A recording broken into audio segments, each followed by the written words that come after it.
Hi there, this is Melina from Feel Great Pilates.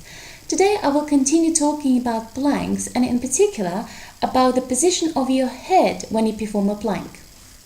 When you do a plank, either on your forearms or on your hands, make sure that your neck is long.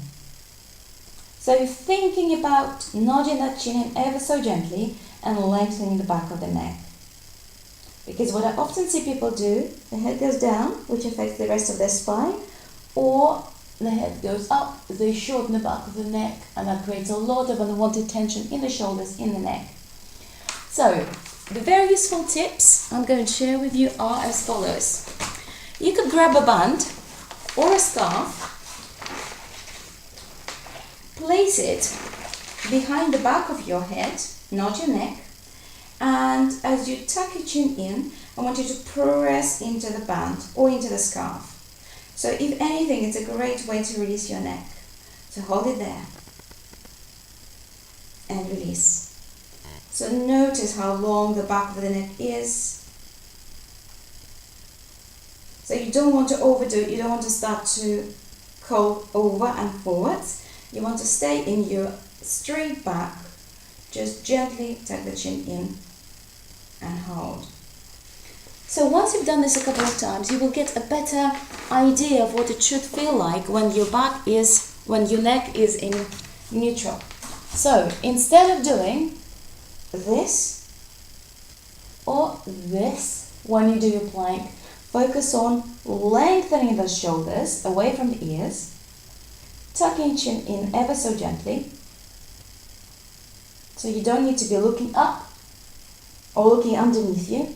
There. Okay, thing number 2. What happens to shoulder blades when we hold a plank? What I often see is people start to round their backs a little bit.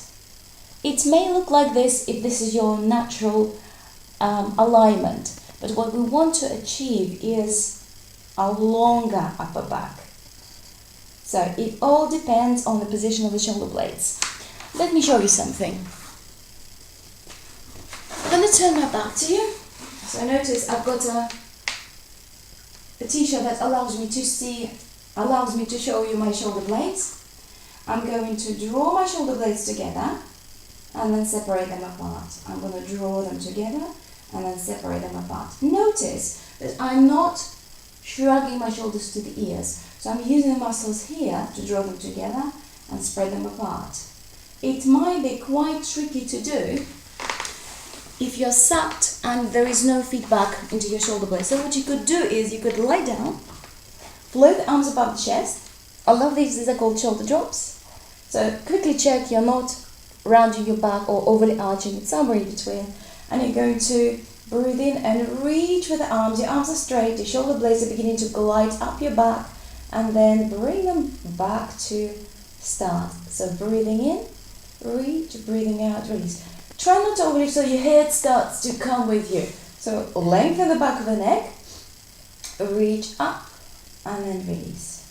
Reach up and then release. So you could do this in lying, you could do it in 4-point kneeling position.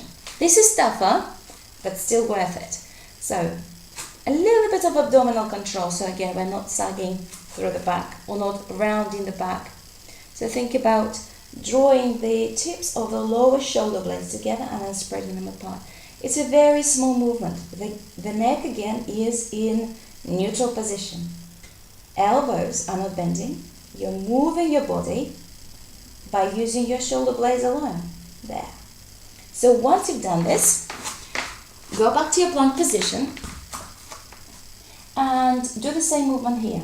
So you will notice that your back lowers and then come back to start. So do it a couple of times, exaggerate it, and then find a position where you're somewhere in between. Tuck your chin in, hold. Feeling strong today? Tuck your toes under, hold. So again, remember, from the crown of the head to the heel, you are a piece of steel. Lengthen, press the forearms into the floor, and breathe. Okay, that's going to be it for today. This is part 2 of planks. there might be more. Keep checking out this YouTube channel. Subscribe if you want to get updates. Thank you very much for watching. Have fun. Bye.